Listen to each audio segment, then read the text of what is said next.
BBC বাংলায় একটা report দেখলাম যে কলকাতায় বড় অদ্ভুতভাবে চলছে একটা বাণিজ্যিক কমপ্লেক্সে সারি সারি সেখানে ঘর, একটার পর একটা ঘর, তেমনই একটা ঘর নিয়ে ৩০-৩৫ জন তারা বসতে পারে।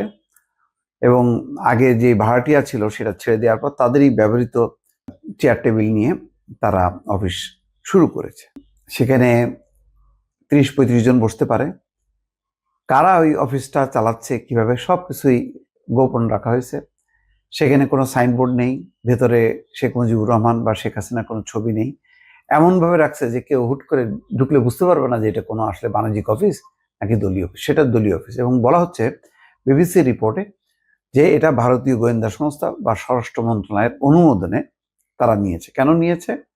তারা ওই অফিসটার মাধ্যমে সবার সাথে যোগাযোগ করা, কারণ প্রায় 70-80 জন এমপি পলাতক, তাদের একটা বড় অংশ কলকাতায় আছে এবং কলকাতাতেই আসলে মেইন ঘাঁটি, যেখানে আওয়ামী লীগের বিপুল সংখ্যক নেতাকর্মী সীমান্ত এলাকা দিয়ে পালিয়ে গেছে। কারণ শেখ হাসিনা যখন পালায় যায় তখন আর অন্য সবাইকে পালানোর মতন তখন আর সময় ছিল না। অনেকে আটকা পড়েছে, সীমান্ত এলাকায় আটক হয়েছে, দেশের ভেতর থেকে আটক হয়েছে, আবার এখনো অনেকে লুকিয়ে আছে, আবার তাদের একটা অংশ ধীরে ধীরে তারা পালিয়ে গেছে। এবং পালানোর ব্যাপারে ভারত সরকারের একটা সম্মতি আছে যে যখন তারা পুশ-ইন করছে বিভিন্ন বাংলাদেশি সন্দেহে বাংলাদেশিদেরকে বা বাংলা ভাষায় কথা বলার জন্য যেখানে তারা পুশ-ইন করছে, সেখানে আবার সেই কলকাতাতেই আওয়ামী লীগের নেতা কর্মীরা অবাধে তারা ঢুকে গেছে। এবং ভারতীয় যেই গোয়েন্দা সংস্থা বা স্বরাষ্ট্র মন্ত্রণালয়, তাদের সম্মতি, তাদের ব্যবস্থাপনায়, তাদের সিকিউরিটিতেই তারা চলছে।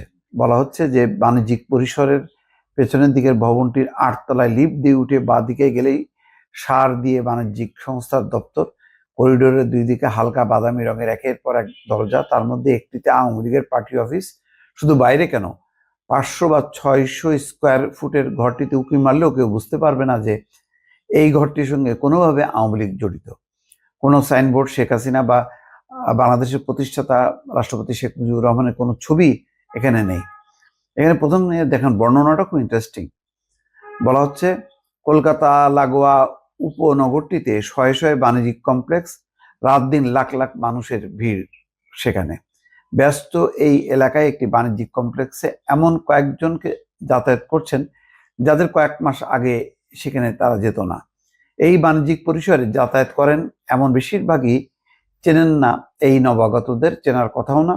তবে এদের অনেকেই মাত্র 1 বছর আগেও বাংলাদেশের সব থেকে ক্ষমতাসীন রাজনৈতিক ব্যক্তিদের মধ্যে অন্যতম ছিলেন। তারা আওয়ামী লীগ এবং এর সহযোগী সংগঠনগুলোর শীর্ষ বা মধ্যম সারির নেতা।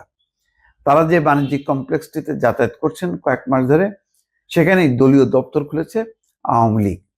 তো পুরো রিপোর্টটা পড়ে দেখলাম যে একটা দেউলিয়া দপ্তর, তার মানে আনুষ্ঠানিক স্বীকৃতি নেই, আনুষ্ঠানিকভাবে সাইনবোর্ড নিয়ে যে তারা শুরু করবে সেটাও নেই।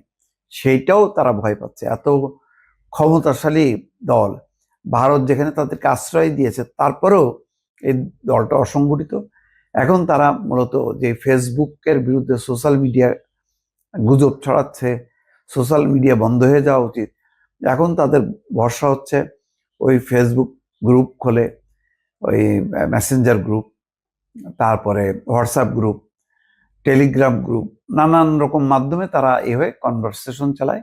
সেসব কনভারসেশনে আওয়ামী লীগের নেত্রী, সাবেক প্রধানমন্ত্রী শেখ হাসিনা যুক্ত হন। এই হচ্ছে আওয়ামী লীগের কার্যক্রম। এটা দিয়ে কতখানি তারা অগ্রসর হবে আমার কাছে সেটা মনে হচ্ছে না। দেখেন, মিয়ানমারে অং সান সুচির দলকে যখন নাকি ক্ষমতা দিল না এবং তারা ক্ষমতা কেড়ে নিয়ে হলো যেদিন শপথ অনুষ্ঠান, তারপরেও কিন্তু অং সান সুচির দল দেশে এবং বিদেশে যেভাবে তারা প্রতিরোধ গড়ে তুলেছিল, যে ধরনের তাদের একটা অবস্থান আছে বিদেশের মাটিতে, সেই তুলনায় আওয়ামী লীগের কিন্তু একদম জিরো অবস্থায়।